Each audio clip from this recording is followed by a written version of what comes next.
Alright guys, welcome back to the video. So I just got back into the shop and now it is time for the moment of truth. Can we actually get the base off of the main body of the chest? I've been stressing about this all night, just hoping that, you know, when I come out I can actually pry it off. So now live on camera we get to figure out if it's actually gonna come off.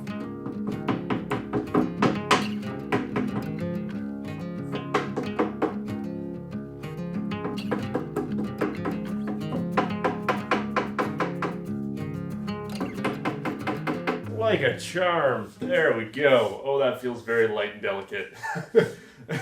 So we've got the frame off now, and it is going to be a very delicate thing. Not only because we have these miter joints, so if I was to drop this thing on the ground and a corner was to hit the ground, I can guarantee this frame will break on me. But also this middle area here, even though it's a solid inch basically all the way through, except for our little rabbit in there, it has some flex to it, so if I was, again, to drop it or step on it or do something really bad to it, it's probably gonna break. So we need to treat this very, very delicately until we get it fully glued up and mounted onto the case. So all I need to do to this now is just go through and do all kind of the final cleanup to it. So that's going to entail a few different things. So in all of our corners here, you can see on this corner, we've got a little bit of that green masking tape, so we just got to go in and clean that up. I'm going to do some gap filling right on this corner here. I think that's the worst one by far. Then I'm going to throw together a jig to cut our keys really quickly and easily. I'll show you guys how to do that. Then we'll be able to actually glue this onto that case, and we'll do the last of our finishing work once this is actually attached to the case. Because at that point, all that'll be left to do is to just face sand all this stuff and clean up all of the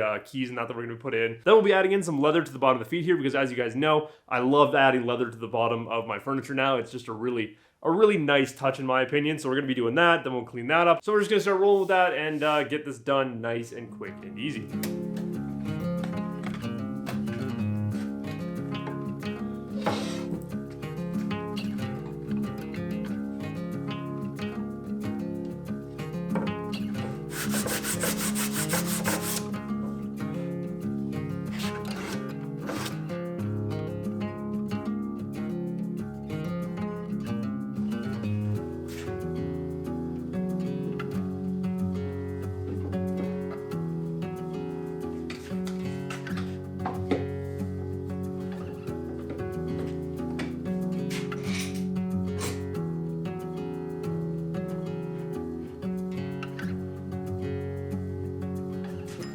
Okay, so I decided to just go ahead and glue the base to the case and just be done with it. Because as I think about it more, I don't think that adding in the keys is really worth all the effort. Now, if I had a jig sitting around to cut the keys and I already had it made, then it might have been worthwhile. But right now, just the way it is I don't think it's worth going and spending multiple hours going and buying more material and all that just to put some keys in these corners when they don't do anything anyway. Plus, like I said in the first video, the whole reason I'm going with miters here is because I want them to be a little bit more cleaner visually compared to the dovetails. The dovetails have a lot of that end grain detail to them, so I want to actually keep the miters clean. Okay, so after all the chaos of trying to make that jig yesterday and not working out, I decided to just take the day to catch up on life. I got my office cleaned up, did some laundry, just some generic stuff that I had to get done. So I just left the base to dry up overnight. It's all dried up now. It's sitting on there nice and solid. It's not going to come off here now. So now we're actually ready to move on with everything else. So the next thing we're going to start working on is the breadboard ends on the lid. So I'm going to get the workbench cleared off. I'm going to set this aside so that we can actually have some space to work on the lid. And the moment of truth, is the base actually nice and flat?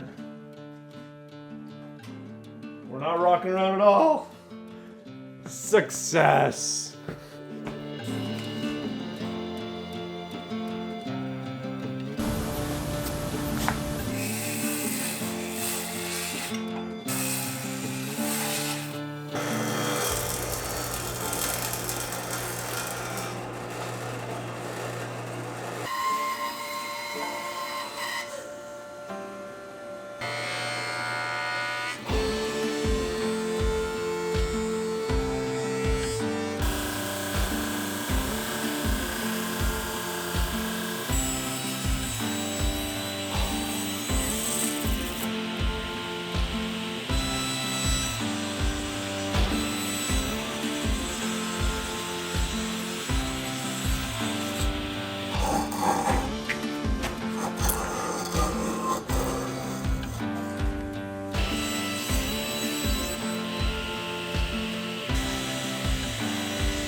Okay, so I haven't used this machine in months, and I have to say I miss using it. I miss doing, you know, these kind of furniture products where I'm doing like mortise and tenon joinery, and I'm just so excited to be getting back into it now. You know, now all the pieces that I have planned coming up here, we're going to be doing a ton of mortise and tenon furniture, so this thing is definitely going to be getting a workout, and I'm so excited to be getting back into doing, you know, the kind of furniture and that I love building. So I'm excited to get this thing a good workout over the next few months here.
Okay, so I'm just so super happy to be doing breadboard ends again. I don't know why I love this joint so much, but it's just such a fun joint to cut and to make, you know, to put everything together, because you know it's so functional, it's so beautiful. It's a lot like dovetails in that way, that it's, you know, highly functional, but also one of the most beautiful joints you can do for something like a flat panel here.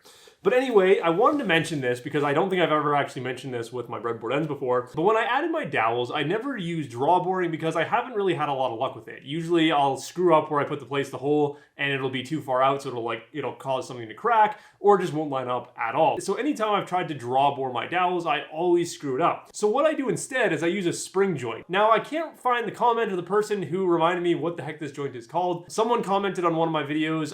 I honestly, I don't know which one it was. I tried to find the comment.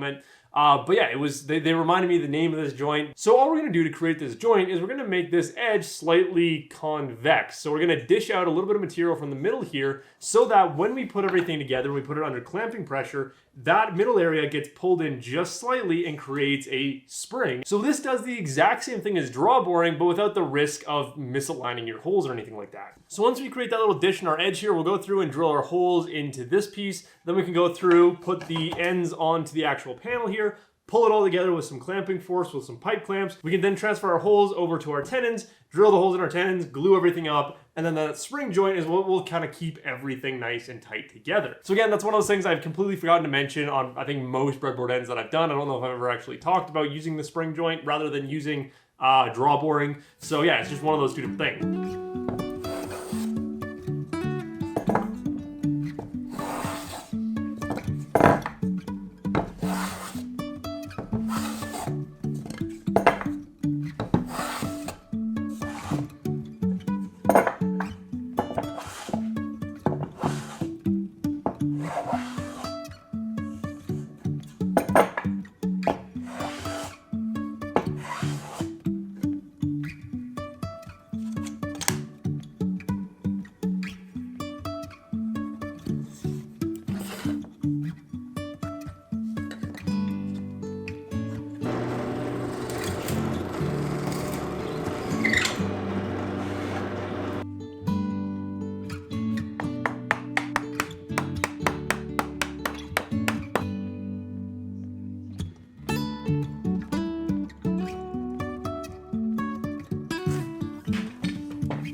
So while the lid is drying, we're going to start working on the internals of this thing. So there are 4 things we need to do to the inside here. First off, we need to create 2 bars that are going to be what supports our base. Then we need to create our base, which is going to be made up of a bunch of slat pieces. Then I need to make 2 bars that are going to sit on top. And then I need to make a tray that is then going to ride on those 2 top bars. Now that's really not that much work to do on the inside here. It's all pretty simple stuff. And for all of our support bars, we're just going to be holding them in with screws. I didn't want to use any kind of traditional joinery here because I knew right from the get-go that when I did the glue up, there was a pretty good chance that things weren't going to line up just perfectly. I was going to get a little bit of twist and all that in it. Now that I have the bottom and the top flattened, I know that when I reference against there to add in those support bars for either the tray or the base, I know that they're going to be nice and flat, just like the top and the bottom. If I was to use something like a groove, obviously there's some ways that I could adjust it, but overall it's not necessary. If I put 4 or 5 screws along the length of these pieces I'm putting the inside here, they're going to be plenty strong enough. And so I'm not too concerned about the amount of weight in here. You know, at most you're only going to be storing 1, maybe 2 small children in this chest. You know, it's not that big of a space. You know, you're not going to be fitting a ton of stuff in here.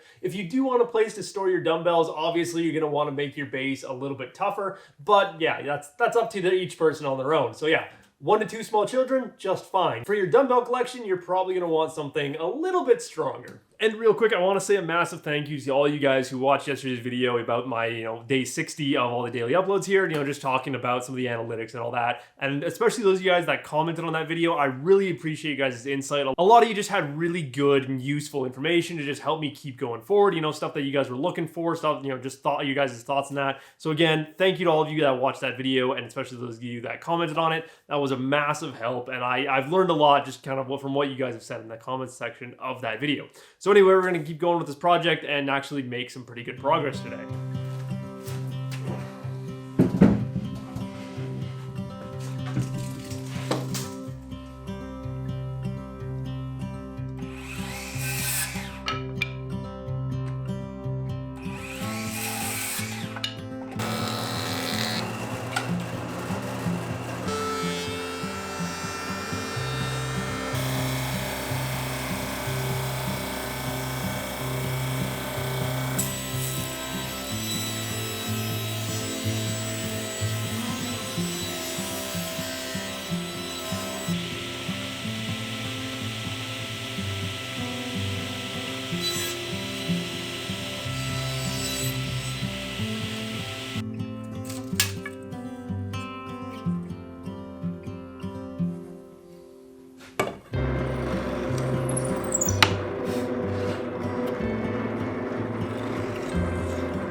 So with those brackets in there now, I was hoping to get around to doing the tray today. That way I could have gotten the joinery cut on it and it glued up and it would be ready to go for tomorrow. So we'd basically be able to have this thing completely finished tomorrow. But I don't think that that's going to work out today because I only have about an hour left in the shop. So all I'm going to try and get done today is I want to get our bottom panel pieces put together and ready to be installed. Because what we're going to be doing for the bottom here is completely different than what I did on the first blanket chest I built, which was I just made a normal panel that went from front to back with the grain oriented in the long direction here. And on one hand, there's a big issue with doing that because theoretically with expansion and contraction, you could literally rip your whole piece apart. Now in that other blanket chest, because it's pinned mortise and tenon, it does have some ability to flex and move that without the joints breaking because they can't really get pulled apart. Whereas here with these dovetails, if that bottom panel does expand and contract, it could theoretically pull those dovetails apart because that's the direction in which the dovetails get ripped apart. So instead I'm just going to be making a slat bottom, so our pieces are just going to go from front to back all the way across, and then we're going to be using some white ash for that, and then we're going to be using some milk paint on that white ash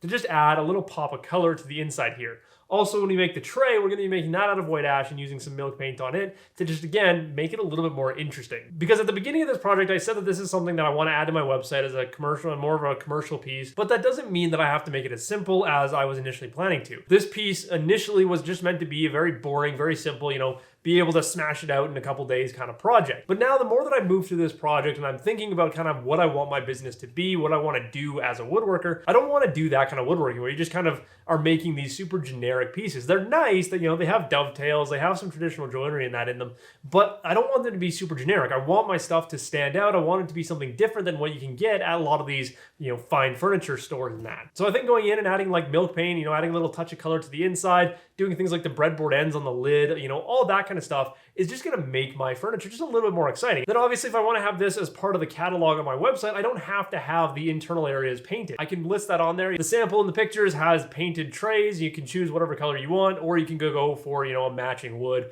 I can add those kinds of options in there so that customers could potentially customize it to be whatever they want. If they want to go with the whole outside, made out of ash and have it painted with milk paint, that would be freaking awesome to do. I would love to do that right now because I'm kind of have an obsession with milk paint at the moment. But anyway, yeah, that's the kind of stuff that I wanted to start thinking about how to incorporate into my pieces. The way that this project started, it looks very generic. It's all just made out of cherry. It's a super simple thing. But now that I'm going in and adding breadboard ends and I want to add some color to the inside and I want to make it a little bit more interesting, I think that's going to work out better for me in the long run. And if I can make my whole furniture catalog that way, I think that's going to be better for everyone. I think customers are going to like it. I think I'm going to enjoy making these pieces a little bit more if they're actually something different and interesting than what you can buy at, fine furniture stores. So that's the goal from now on, is I'm going to be making the stuff more to my style, to some stuff that I like and stuff that I think is interesting. But anyway, that's a quick rant on the business side of things. I'm going to go grab some ash from my lumber pile and we're going to start making these bottom slats.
there we go, we got the base in there. I wasn't able to do any of the alignment right now. The tongue and groove joints are really tight, which is exactly what I want them to be, but I also can't, push things and move them around without some kind of a spacer in there. So tomorrow when we actually go through and try and fit up the base here, I'll mill up some spacer pieces on the drum sander because they need to be just over a 16th of an inch. So I can pretty much precisionally make them using the drum sander so that I can actually have a whole bunch of spacers to slide in here. But the one thing I want to mention here is when I was setting up the sizing and all these, I was all over the place with my math. None of the numbers actually worked out, but in the end, it actually worked out perfectly. When all the pieces are fully compressed, I can easily drop in that last piece, which makes installing this whole panel very easy. As I was cutting the tongue and grooves, I was starting to wonder how the heck I'm actually going to get the last piece in, because, I figured I was going to have to stand the panel up and kind of drop it in or something like that. When everything is fully compressed, there's enough room to drop in that last piece, but then I just have to go through and, measure out and lay out everything, as nicely as I possibly can. So yeah, tomorrow we're going to work on finishing up the base, getting the lid ready to go, probably getting it mounted, cleaning up everything, and just getting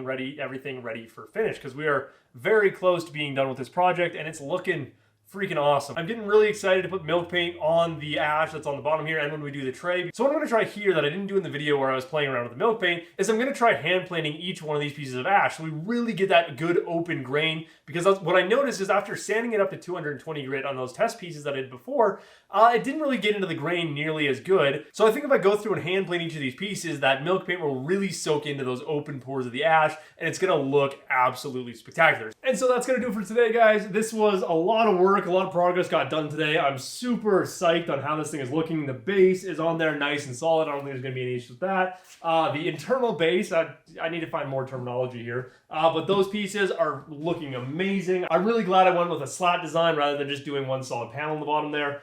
Just everything about this. The lid, it looks awesome. We got these support pieces in. They're going to work just great. It's going to be nice to have that little tray just floating along the top here. All that kind of stuff. This is going to be such a cool piece to just kind of play around with and just to kind of, see how it turns out in the end. So overall, I'm super psyched with this one. But as always, guys, I do hope you enjoyed this video and I will see you in the next one.